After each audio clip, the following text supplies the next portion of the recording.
This is Atlantic Television Network Global News at 9 p.m. First, the headlines. Boat mishap kills dozens in Bayelsa State.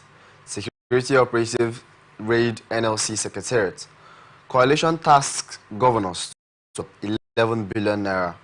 Gas will reduce cost of living, says minister. Police tear gas demonstrators in Kenya. Newcastle United confirms striker Osula. Francis Duru loses 15-year-old son.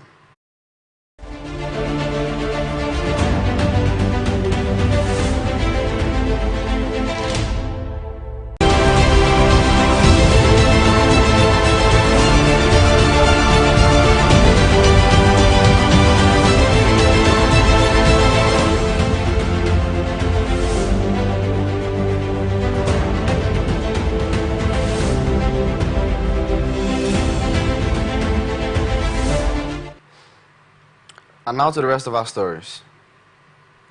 Analysts have advised the Nigerian police not to restrict protesters from expressing their grievances on issues that affect their welfare. Speaking on Atlantic Television Network program Open Conversation, a political analyst, Olaka, said the problems of bad governance and hardship across the country was responsible for protests, and there was need for government to provide immediate and lasting solution. The police spokesperson in Rivers State. The Abale Park and the Pleasure Park that have been mentioned as the designated area for the protest, is that the venue of the hunger? Is that the venue of the hardship? Is that the venue of the bad governance that Nigerians are protesting against? What's the reason? Why do we have to confine them to a particular venue, a particular place? Whereas the hardship, the effect of bad governance is all over Nigeria, staring us in the face, living with us. And then you are asking a man who is agitated and is seeking government's attention to stay at a particular venue. Are we doing chief testing coronation or traditional marriage that we have to be confined to? Is it a football match that they have to be restricted to a stadium? All right. Protesters are people who are no longer comfortable with what is going on. Right. And so they are venting. On his part, Ugochukwu Ifeanyichukwu advised President Tinubu to prevent the protest by taking proactive steps in rolling out measures to cushion the hunger challenges. Has had a 3 weeks window of where they rolled out their demands. A government that has the people in mind would have started rolling out measures to cushion the effect, and the prevention avoided that protest. But what happened? The president missed that opportunity, and rather he was gathering traditional rulers from all over the country, religious leaders to go and talk to people. He spoke to his ministers, but where are they? Have you seen them on national television addressing those people? This is coming after the police in Rivers State on Wednesday warned that criminal elements have hijacked the End Bad Governance protests in the state and are targeting motorists and businesses. Many persons are feared dead after fire burnt and sank a boat codenamed God Bless Dixon between Ekeni and Ukuibe communities in southern Ijaw local government area of Bayelsa State at about 5:30 a.m. on Wednesday. Chairman of the Maritime Workers Union of Nigeria, Bayelsa State Chapter, Ipigansi Ogoniba, who disclosed this on Thursday, said the boat was carrying about 64 persons at the time of the incident, but several persons swam to safety, and it would be difficult to state the exact number of those who died or survived until much later when he received reports from boats and local drivers engaged in ongoing rescue efforts. The Yenagoa-bound boats usually carried traders who ply their wares from one riverine market to the other and return to Yenagoa in time for Monday and Thursday, the market days of the Swali ultra-modern market, and it is not immediately clear what caused the incident, but it is believed that it started from improper handling of petrol close to the onboard engine. In her reaction, Chairperson of Association of Coastal and Waterways Communities of Nigeria, Bayelsa State Odede Denikbete Tina, blamed the incident on the refusal of boat operators in the state to observe safety regulations such as putting on a life jacket and called on the state government to make more efforts in connecting more riverine communities by road to minimize the need for water transport. Confirming the incident, the police public relations officer Musa Mohammed said the local boat was traveling from Ekeni to Yenagoa. The incident took place, claiming about 20 lives, and rescue efforts were ongoing at the scene of the incident. Edo State government says trucks of rice from the federal government cannot solve the problem of hunger in the state. Commissioner for Communication and Orientation, Chris Nehikari, who disclosed this while addressing a press conference in Benin, said the clarification followed the insistence by the state All Progressives Congress, former Governor Adam Soshomole, and the Minister of Niger Delta Affairs, Abubakar Momo, after Edo State collected truckloads of rice from the federal government. Nehikari alleged that PDP had uncovered a plot by the APC to cause civil unrest in Edo State ahead of the September 21st governorship election. While APC is resorting to the devious plan because they have realized the folly was presenting an unlettered and incompetent candidate for the office of a governor. But the director of publicity, Edo APC Governorship Campaign Council, Orobosa Omojo, countered the accusation, describing it as an incessant noise meant to cover up Governor Godwin Obaseki's alleged economic corruption, adding that the fear of losing the entire hidden grains led to Obaseki's hatred for the organizers of the protest, whom he referred to as hoodlums and thugs. Socio-cultural organization of bioethnic nationality in Akwa Ibom State, Mboha, Mparawa, Ibibio, has urged President Bola Tinubu to drastically reduce his over-bloated Federal Executive Council and faithfully implement the Stephen Orosanye's report to reduce the high cost of governance in the country. The group also advised the All Progressives-led Congress government to scrap the bicameral legislative structure and plow back the savings arising from the excesses towards improving the welfare of the citizenry. A communique issued at the 54th General Assembly of the organization held at its secretariat along Udoma Avenue, Uyo, Akwa Ibom State, International President of the group, Akbarawa James Edet, and Secretary Akbarawa Basi, recalled that President Tinubu had earlier this year pushed for the implementation of the Stephen Orosanya report to reduce the cost of governance in the country, adding that he had ignored the report after approving 2 new commissions, including the Southeast Development Commission and the Northwest Development Commission. The group called for the federal government to take steps towards reducing the untold burden, pain and hardship confronting the Nigerian masses, as well as political office holders and elected representatives of the people, both at the national and state levels, to make sacrifices, initiate people-oriented policies and legislations that would ameliorate the suffering Nigerians are currently passing through. On the ongoing protest in some parts of the country, Mboho Mparawa Ibibio said it was the right of the citizens to protest, but however, and warned that such protests should not be allowed to be hijacked by hoodlums.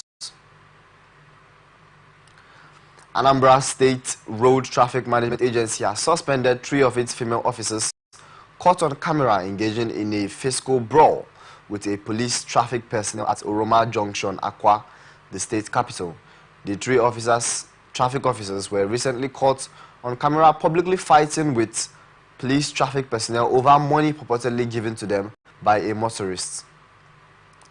This is coming after a video circulated on social media a few days ago showing 4 female traffic officers comprising 3 ARTMA officers and 1 police traffic officer throwing punches at each other while still in their uniforms at their duty post at Oroma Junction, Akwa, while the incident caused gridlock as the fight occurred in the middle of the road, thereby attracting a large crowd to the scene, and motorists slowed down to watch as the fight was going on.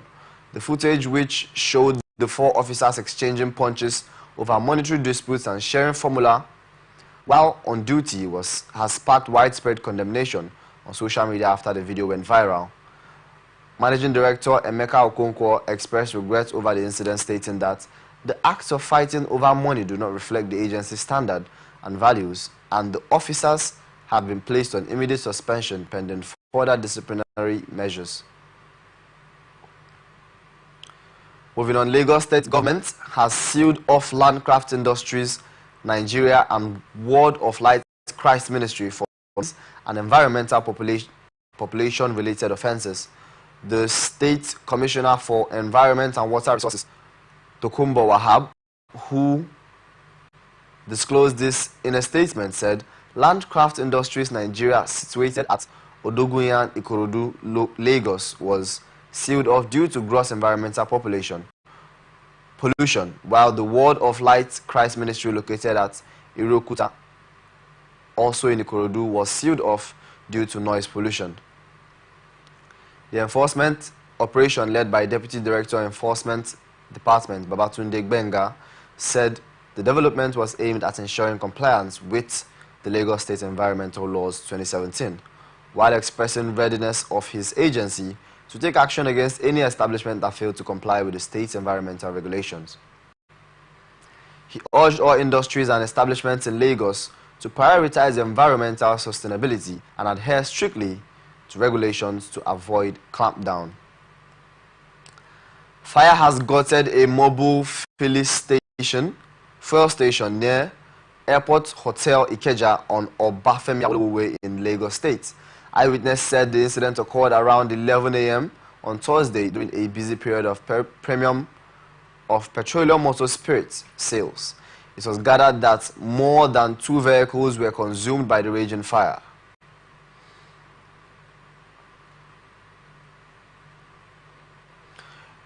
Inter-Party Advisory Council in Osun State has urged supporters of different political parties to shun acts capable of disrupting peace, while assuring them that it would continue to promote initiatives that would enhance peace in the state. A statement signed by the Osun IPAC chairman, Victor Akande, obtained in Osogbo, the state capital. The group declared that it would continue to partner with the state government in the interest of the citizens and should consolidate the existing political tolerance in the state to honor all past governors and the incumbent Governor Ademola Adeleke. The statement also said all political parties in the state belong to IPAC and advise the government in power to exhibit maximum support. Oyo State government says the Universal Basic Education Board will recruit 8,197 candidates as primary school teachers in the state. The 8,197 applicants scored 50% in the computer-based assessment test earlier conducted by the board. A statement said the chairman, Dr. Nureni Adeniran, said the interview would be held at the board's headquarters at Agodi Gate in Ibadan, the state capital, adding that out of a total of 45,827 applicants who took the computer-based assessment test, only 8,197 scored 50% and above. In other stories, Economic and Financial Crimes Commission Ibadan Zonal Office has invited some officials of the Ogun State government in connection with an ongoing investigation. The head of media and publicity of the EFCC, Dele Oyewale, who confirmed the development, said some officials of the state government were invited for a chat in respect to an ongoing investigation, and they have since gone back to their state. But when contacted, Governor Dapo Abiodun's special advisor on media and publicity, Kayode Akimade, said 5 officials of the government were quizzed. Their invitation was said to be on the strength of a petition written by the former chairman of Jebu East local government area, Wale Adedayo, who accused Governor Dapo Abiodun of diverting about 10.8 billion naira meant for the 20 local governments in the state.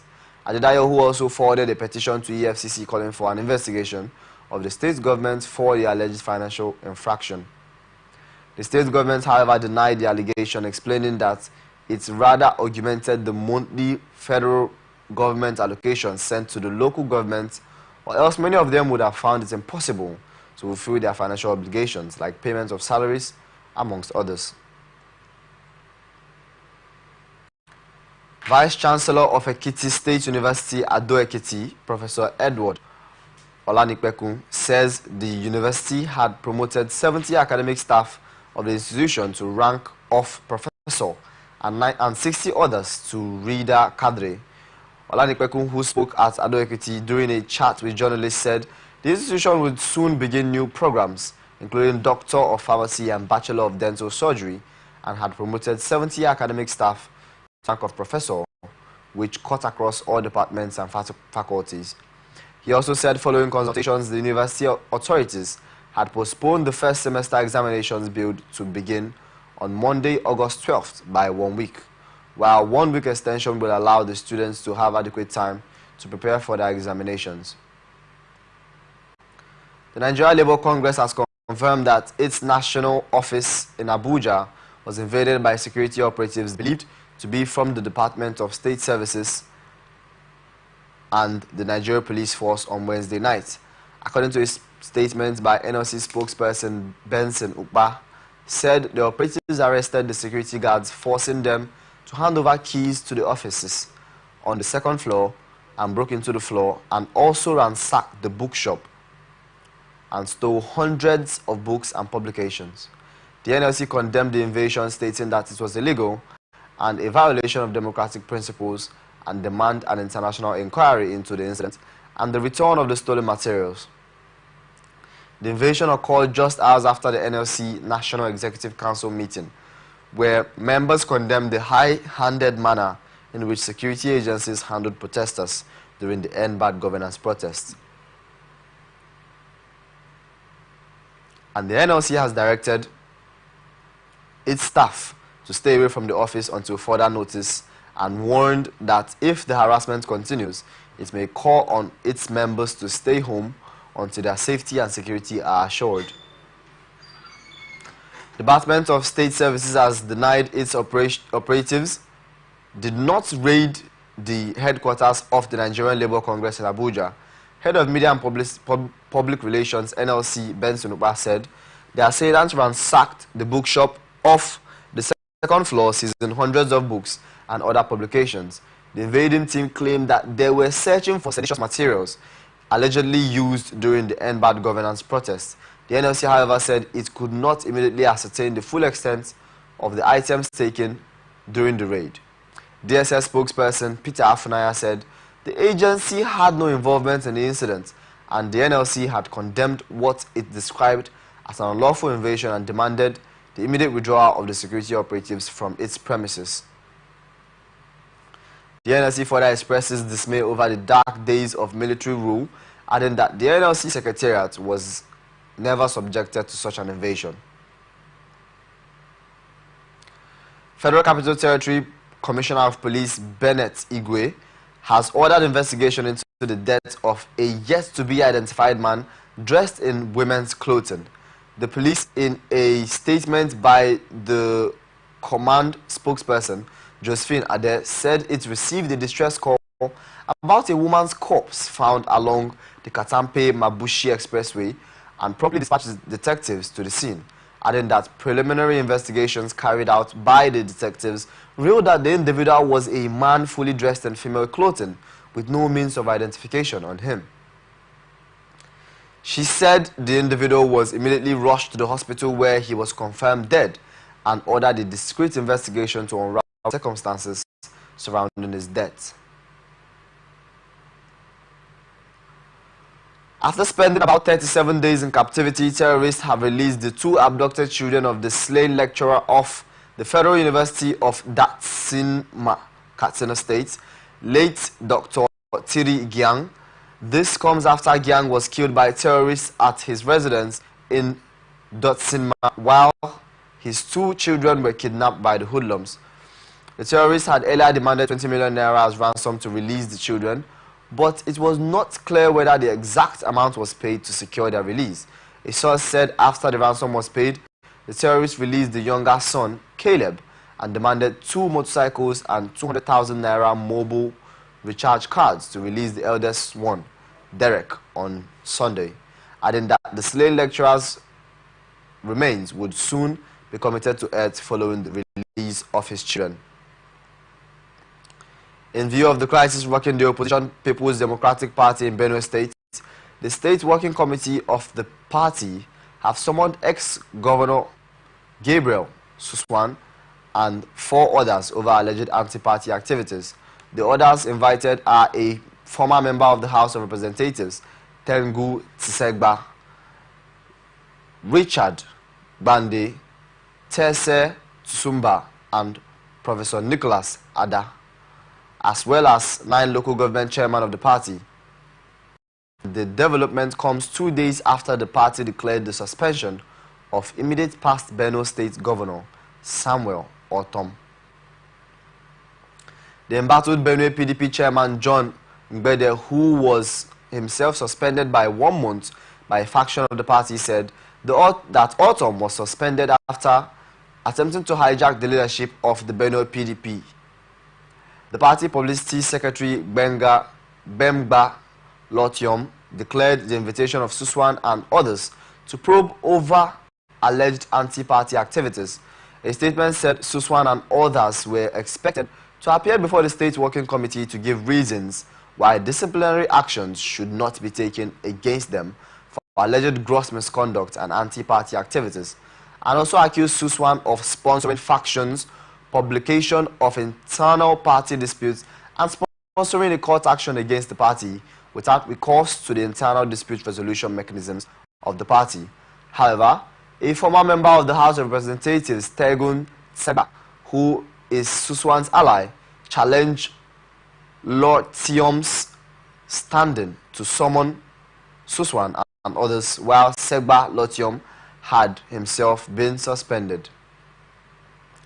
Deputy Inspector General of Police Bello Makushi has charged the Kano State Commissioner of Police, CP Salman Garba, alongside other senior officers to sustain efforts toward ensuring public safety, robust intelligence gathering, and proactive measures to address emerging security challenges.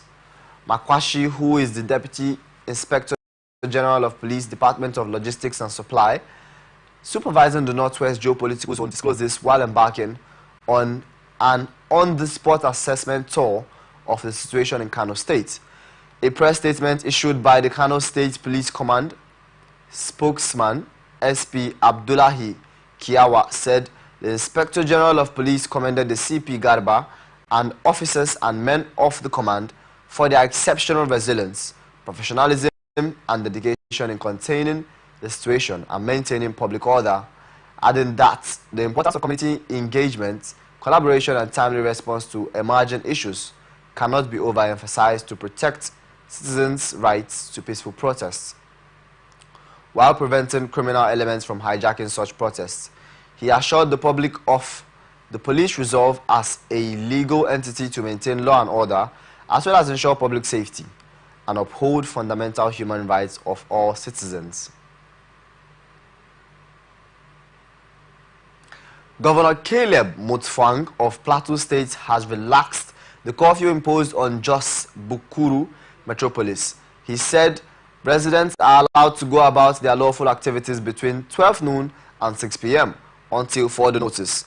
This comes after the state government had on Sunday imposed a 24-hour curfew on the aforementioned areas, citing the need for enhanced security and maintaining public order, while the further relaxation of the curfew was declared in a statement issued by the Director of Press and Public Affairs to the Governor, Gyang Bere, in Jos, the state capital. Nigerian Air Force says the air component of the Operation Hadinkai has destroyed terrorists' improvised explosive devices factory at Graza, a location deep in the Mandiri Hills in Borno.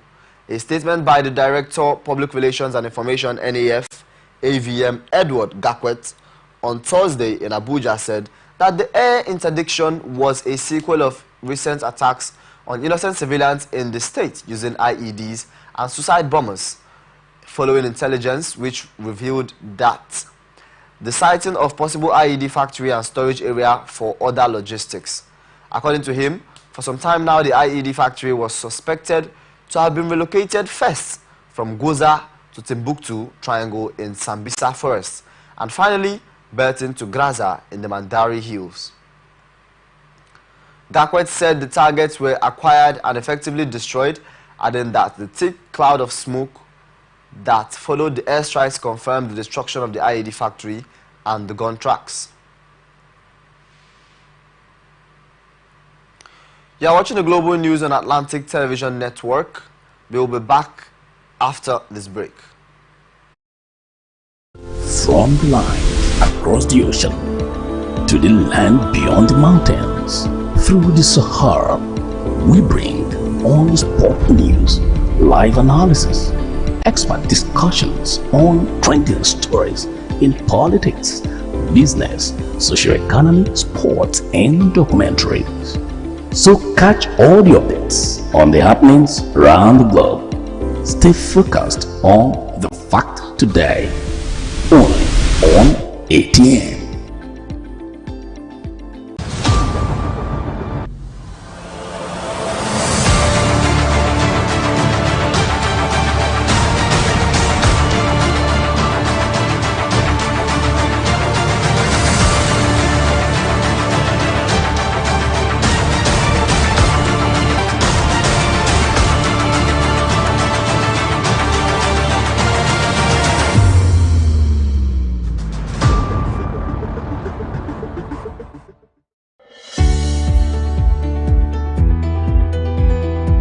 People into the country illegally. That is amazing. Honorable you human on the point of order.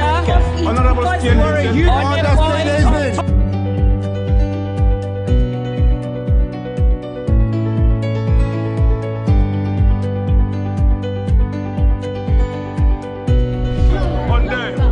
They are not picking our calls. They made up their minds. So no agreement with the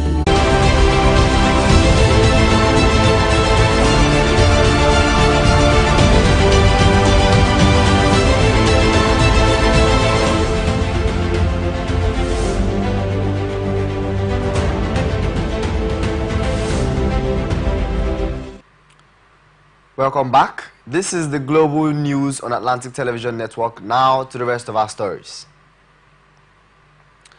President Bola Tinubu has appointed 30 persons to serve on the governing councils of 6 federal colleges of education in Kebbi, Benue, Edo, Ebonyi, Bauchi and Sokoto states. The presidency, in a statement signed by Tinubu's special advisor on media and publicity, Njuri Ngelale, titled President Tinubu appoints governing councils of federal colleges of education, said at the Federal College of Education, Technical Yari, Kebbi State, he appointed Ismaila Gadaka as chairman of the governing council. Members include Abdul Hakim Adegoke, Pam Ishaya, Abubakar Fakai, and Zara Usman. While at the Federal College of Education, Technical Isu, Ebonyi State, Tinubu named Mohammed Takori as chairman, while Dauda Onipede, Victor Danzaria, Solomon Ayuba, and Mario Omumi will serve as members. Baba Homsuk will now serve as the chairman of the governing council of the Federal College of Education, Adugbo, Benue State, as Kayode Ajiboye, Rex Ogbonna, Jude Ngaji, and John Viko become members. President Tinubu also named Aisha Tahir as the chairwoman of the governing council of the Federal College of Education, Jamaire, Bauchi State. The council members are Doren Udechuku, Bar Yaji, Mustafa Shehu, and Joseph Adewale, as well as others. Analyst says the palliatives released by the federal government is not enough to cushion the needs of citizens, considering the huge population in the country.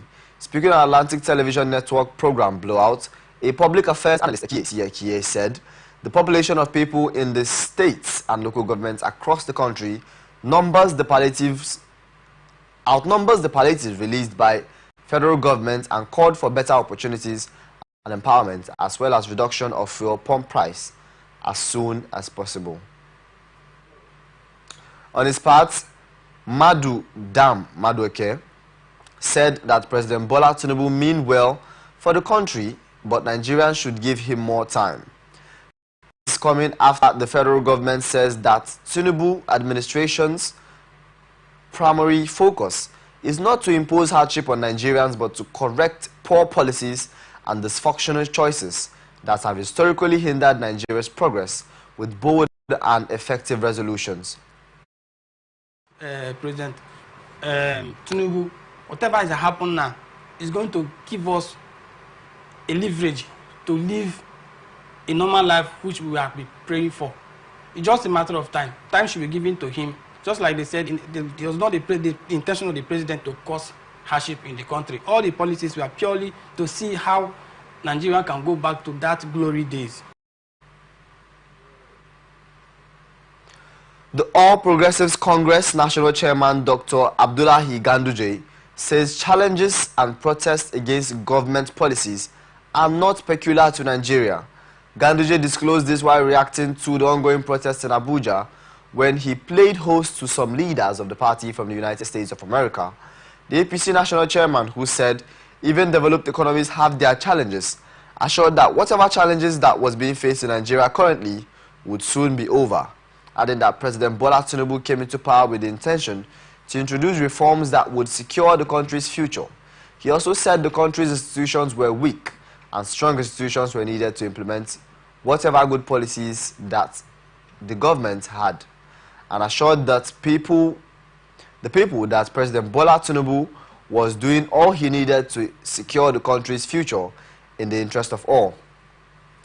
Professor Adesegun Ladejo, who led the delegation, said they were in the party secretariat to show support for his leadership and the Tinubu-led administration in spite of the challenges, and was even with the discouragement they got from Nigerians in the diaspora, adding that their visit was to also harmonize with their relationship with the party's national leadership.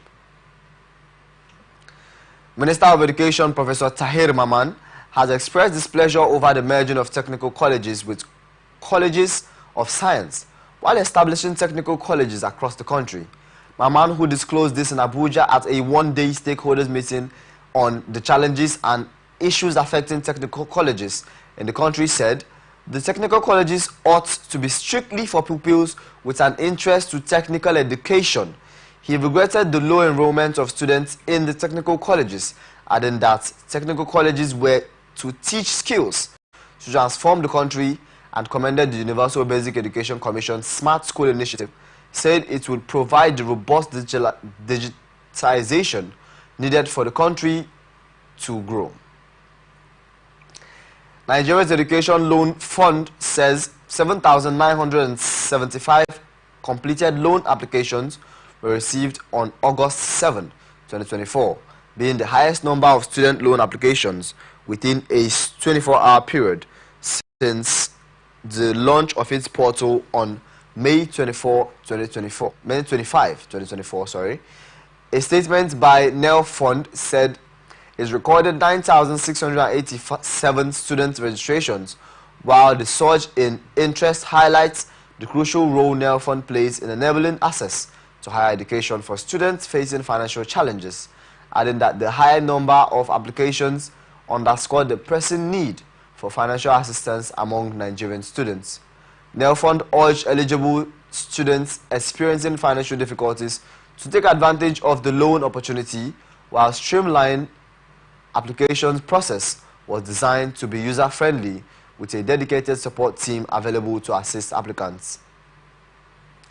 Managing Director Akintunde said he will ensure accountability to ensure the implementation of the student loan scheme is in line with President Bola Tinubu's flagship project in the education sector, while this is coming barely a month after the inauguration as president. President Tinubu signed the Access to Higher Education Act, which created a legal framework for granting loans to indigent or low-income Nigerians to facilitate the payment of their fees in Nigerian tertiary institutions. And the law, reenacted earlier this year, created NEL Fund saddled with the responsibility of handling all loan requests, grants, disbursement and recovery. The fund, according to the Act, is to be funded from multiple streams and will engage in other productive activities. United Nations Educational, Science and Cultural Organization has called for massive investment in education as the only solution to youth restiveness. The president of UNESCO Read and Earn Federation, Abdulsalami Ladigbolu, who disclosed this in Abuja against the backdrop of the ongoing hunger protest, said quality education must be provided across the board in such a way that Nigerian youths would get engaged rather than being instruments of violence whenever protests arose.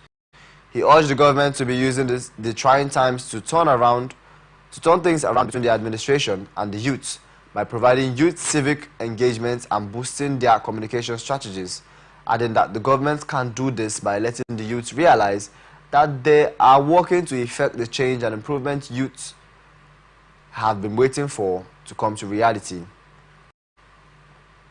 He charged the youths to work on a purposeful unity while mending gaps to fast-track the transformation of the country. Federal government has stopped the planned sale of subsidized rice to civil servants and has withdrawn the circular in which it directed civil servants interested in subsidized rice to apply. Ministry of Special Duty and Intergovernmental Affairs disclosed this in Abuja and signed by the ministry's Director of Human Resources, Aderonke Jaisimi, did not give any reason for the withdrawal of the initial memo. Earlier, the ministry said all interested staff members were to complete a Google form on the OHCSF website and submit it to the Director of Human Resources for endorsement, adding that the payment for the distribution of the rice would be coordinated by designated officers, while the chairman, Joint Union Council of the Ministry, will serve as an observer for transparency reasons in the course of the exercise. The federal government has recently said it's created centers across the country where Nigerians could purchase 50-kilogram bags of rice for 40,000 naira, while the Minister of Information and National Orientation, Mohammed Idris, said the initiative was one of the several initiatives by the Tinubu administration to ease living conditions for citizens. In the business news this evening, Nigeria Labour Congress has urged the federal government to implement policies that would alleviate the sufferings of Nigerians. President of NLC, Joe Ajaero, who disclosed this in a communique jointly signed by Emmanuel Ugboaja, NLC General Secretary, at the end of an emergency meeting in Abuja, advised the federal government to assess the welfare of Nigerian workers and the general populace in light of the hardship. Ajaero said the National Executive Council in session demanded the reversal of all the ill-conceived policies that have led to the current economic crisis, while for accountability, NEC calls for an independent investigation into the killings and maiming of protesters. He urged the federal government to engage in meaningful dialogue with representatives of the protesters, civil society organizations and other stakeholders, and called on the government to implement immediate relief measures to alleviate the sufferings of workers and the general populace. He called for the provision of direct food aid subsidies on essential commodities and other social safety nets, while NEC directs all workers across the country to continue to keep themselves safe in the protests as the masses try to make their voices heard. Minister of State for Petroleum Resources on Gas, Ekperikpe Ekpo, says the surest path to national prosperity is the utilization of Nigeria's gas resources by the federal government. A statement by Ekpo during his visit to the board and facilities of the Nigerian Content and Development Monitoring Board in Yenagoa said Nigeria is endowed with vast natural gas resources, with approximately 209 trillion cubic feet of proven gas reserves, and stressed the need to harness these resources effectively to drive economic development.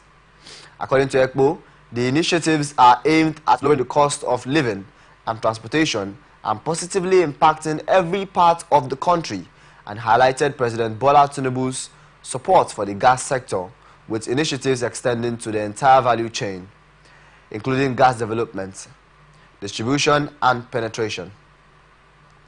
He outlined key initiatives his ministry is pursuing: investment in critical gas infrastructure to support the transportation and distribution of natural gas across the country, including promotion of domestic gas utilization for power generation, industrial applications and transportation, as well as strengthening the capacity of NCDMB to build capacity and enforce local content policies.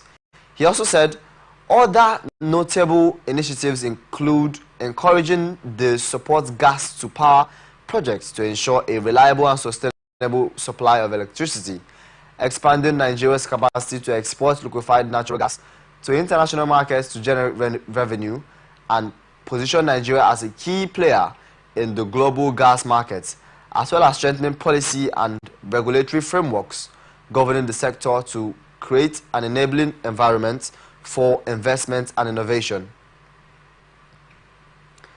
President Bola Tinubu says the country spends 2 trillion naira monthly to import petrol and diesel.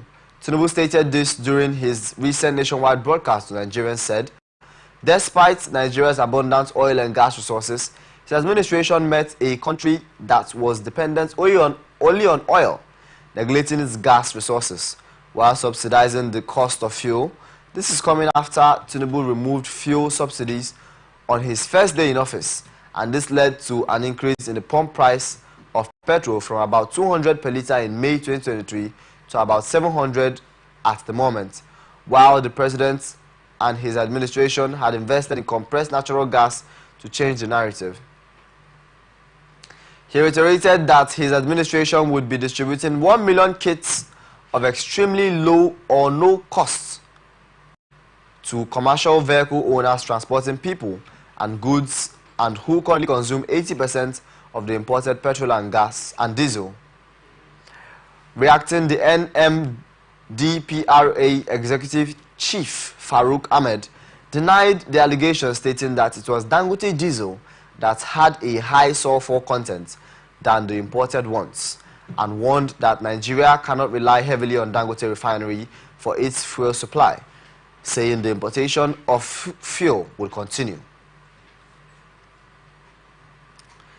Nigerian National Petroleum Company Limited has insisted it is not short of the premium motor spirit PMS or petrol. Chief Corporate Communications Officer Olufemi Soneye, who confirmed this, also said he was yet to know if there were supply issues in the petrol market and is not aware if marketers lament unavailability of the product to load and sell at their petrol stations.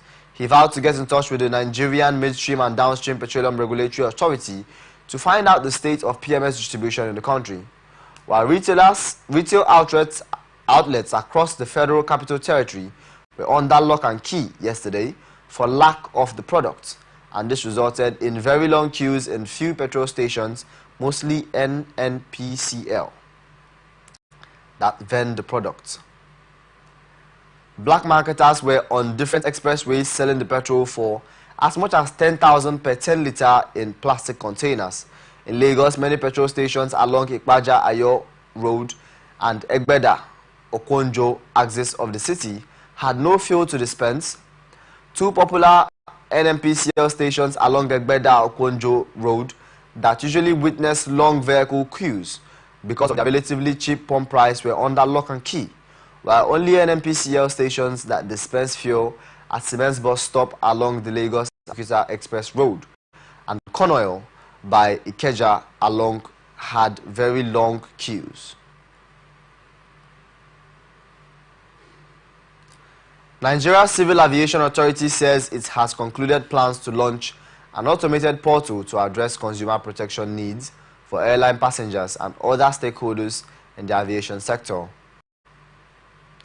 The automated system, the Consumer Protection Department portal, is expected to assist NCAA staff in collating passengers' complaints, resolving and disseminating feedback to airline promptly. The authorities said the portal will help resolve complaints of flight delays or cancellation, missing luggage, ticket refund, and other issues that airline users may encounter. Acting NCAA Director General Captain Chis Najomo at a training organized for staff members at the NCAA headquarters in Abuja ahead of the launch of the portal said the portal will make it easy for authority to resolve complaints of the passengers. Captain Najomo, who was represented by the Director of Public Affairs and Consumer Protection of the authority, Michael Achimugu, said the processes will be hampered and it will put a strain on the staff because data has been a major issue in Nigeria.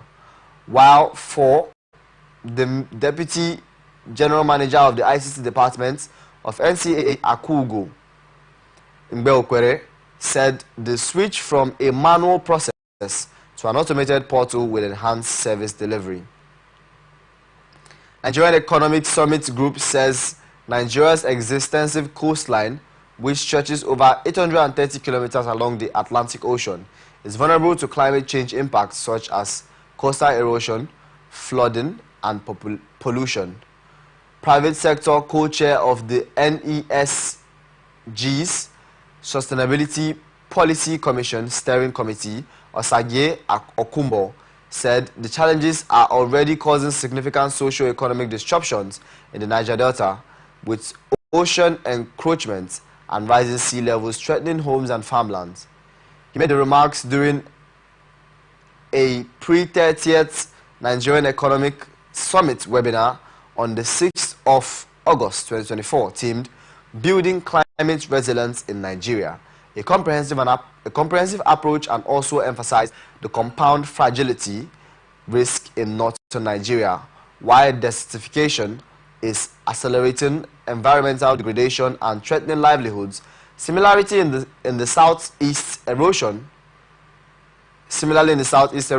is damaging roads infrastructure and threatening food security, with farmlands being ravaged by gully complexes. He stressed the need for comprehensive infrastructure development, ecosystem management, community engagement, and international cooperation to ensure Nigeria's sustainable development and climate security. Representing the Minister of Environment, Balarabe Abbas Lawal, the Assistant Director of Monitoring and Evaluation of the Federal Ministry of Environment, Simon Ezinkwo, also said Nigeria faces significant threats from climate change, which adversely impacts both the economy and the environment, stressed that addressing the challenges requires a comprehensive approach, including the development of climate-smart and resilient infrastructure, the importance of collective action in building a sustainable future, and underscored the need for robust environmental policies, regulations, and sustainable land management practices to address the root causes of climate vulnerability.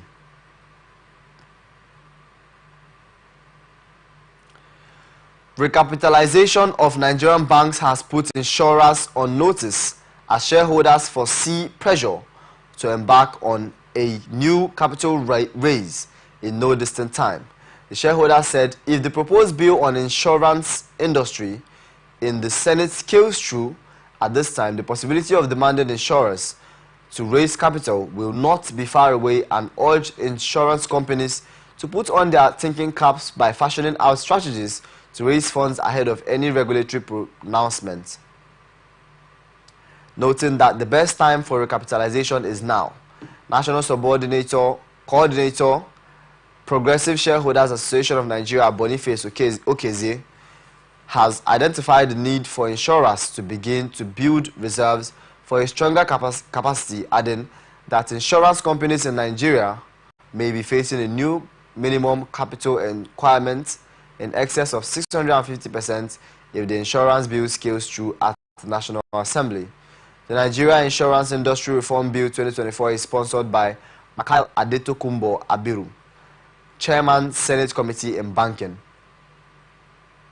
Insurance and other financial institutions, alongside 41 other senators, while Senator Abiru in his lead debate on the floor of the Senate outlined the bill's objective to establish a comprehensive legal framework by regulating and supervising all types of insurance businesses in Nigeria, and stressed the critical need to address the low penetration of insurance services in the country, which stands at a mere 0.5%, ranking 70th globally and 5th in Africa.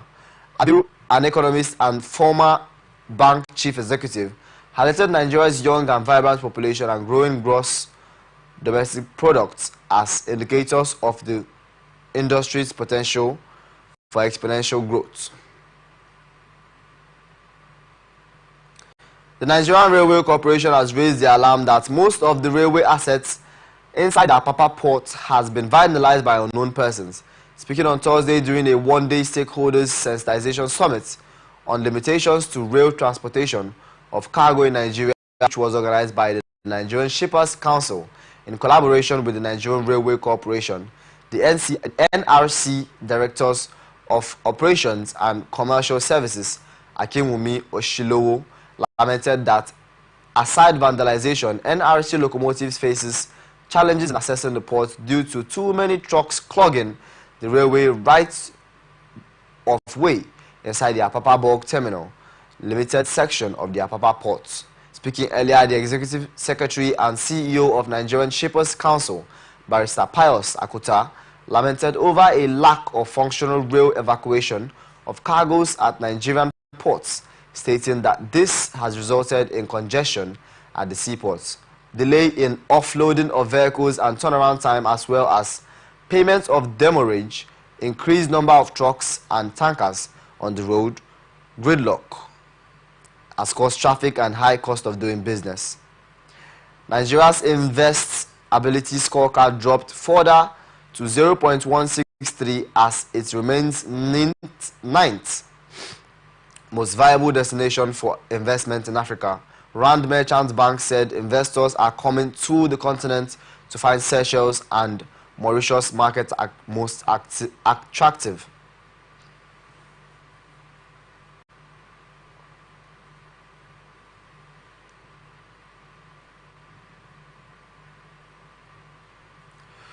You are still watching the news on Atlantic Television Network. Up next, international tidbits.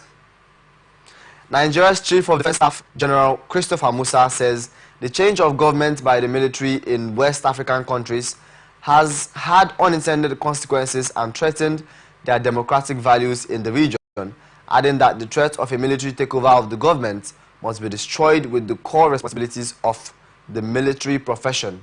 Musa said, in democratic countries, the military must uphold democratic values in line with their constitutions.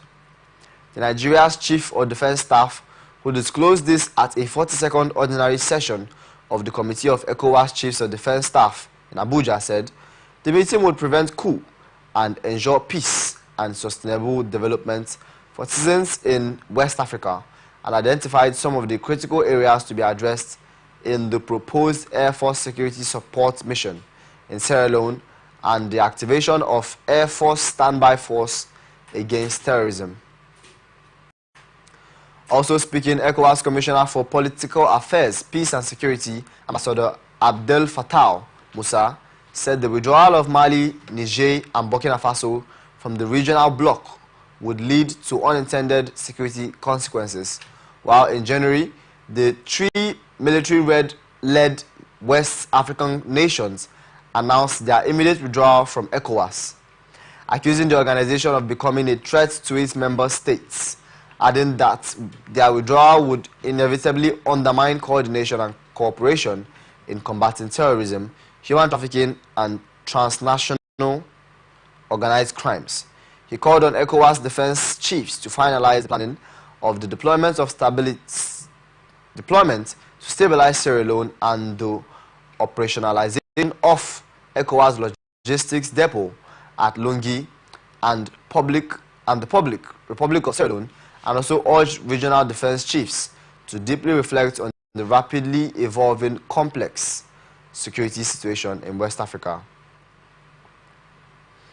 The Kenyan police fired volleys of tear gas in the heart of the capital, Nairobi, as small groups of protesters gathered on what was billed as a fresh day of action against embattled President William Ruto. This comes after riot police patrolled the streets of the Central Business District while roadblocks were set up on major arteries and many shops were shut down, and only a few dozen demonstrators turned out chanting, "We are peaceful."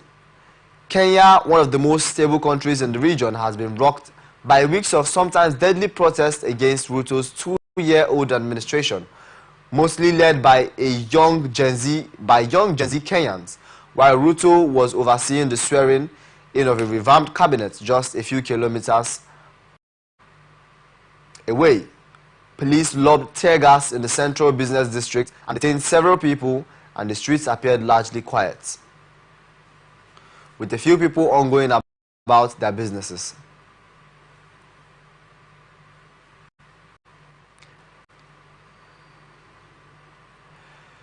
Bureau of Fire Protection says 69-year-old man with Alzheimer's disease died in a fire that hit a residential area in the Philippine capital.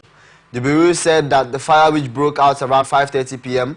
local time in the district of Manila City, swept quickly across at least 20 houses, displacing 50 families of 200 residents. The Bureau also said it took the firefighters nearly an hour to bring the fire under control. But ASON investigators are still trying to get the cause and origin of the fire.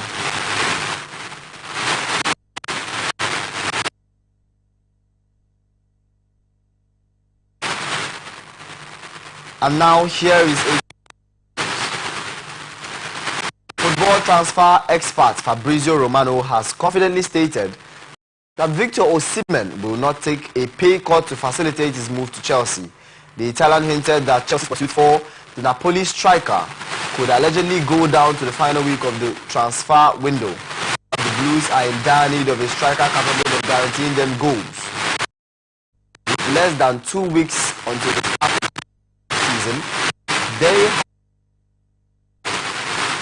Chelsea, while closing in on a deal for Atletico Madrid striker Samu Omorodion, said the London club are also heavily linked with Osimhen, with the Super Eagles forward said to be ranking prominently on their wish list to lead their line during the 2024-25 campaign.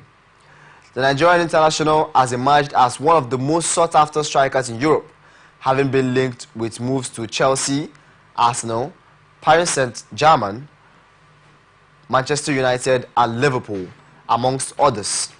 And his hefty £130 million release clause has scared off many suitors, with PSG the only European club still keen on signing him. There has been talks of a potential swap deal involving Romelu Lukaku, as Chelsea are unlikely to be in position to activate the £113 million release clause in his Napoli contract. Also in sports, Newcastle United have declared the arrival of Danish-born Nigerian striker William Osula. Osula was signed after a successful negotiation with Sheffield United. Newcastle disclosed this in a statement on Thursday, August 8th, and the signing of William Osula from Sheffield United for an undisclosed fee. Although the financial terms of the deal have not been disclosed, a long-term deal is reported to be agreed with an initial fee of £10 million, which could rise to £15 million.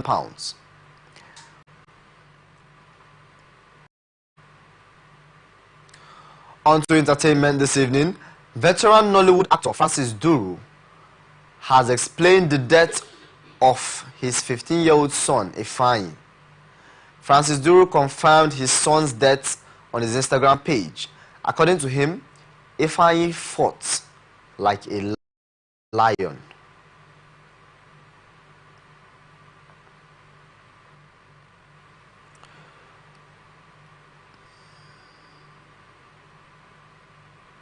United States-based Nigerian dancer Kora Obidi has secured a permanent restraining order against her estranged husband, Justice Dean.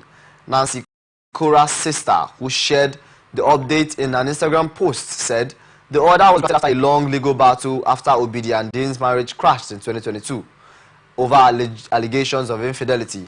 Also, Cora and ex-husband Justin Dean, in a court document dated 19th January 2022, were banned from sharing photos and videos of their children, June and Athena Dean, on the internet. While in June 2023, Cora cried out on social media over anonymous people reporting her to Child Protective Services (CPS), accusing her of abusing her children. Nancy, in the Instagram post, detailed allegations of harassment, exploitation, and defamation by Justin and an associate who allegedly shared intimate content of their children. And that's the global news for tonight. Before we go, another look at the major stories. Mishap kills dozens in Bayelsa State. Security operatives raid NLC Secretariat.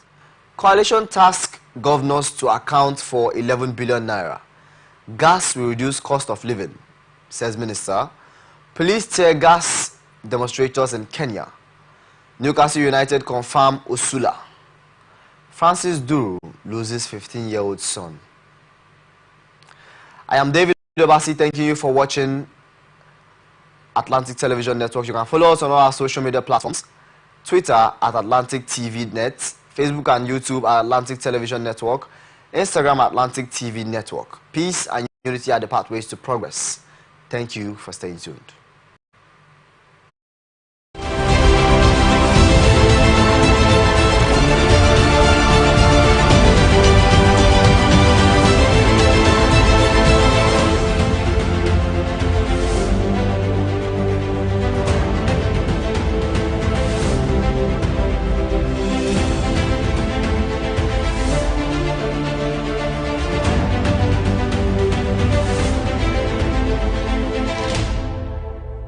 From the line across the ocean to the land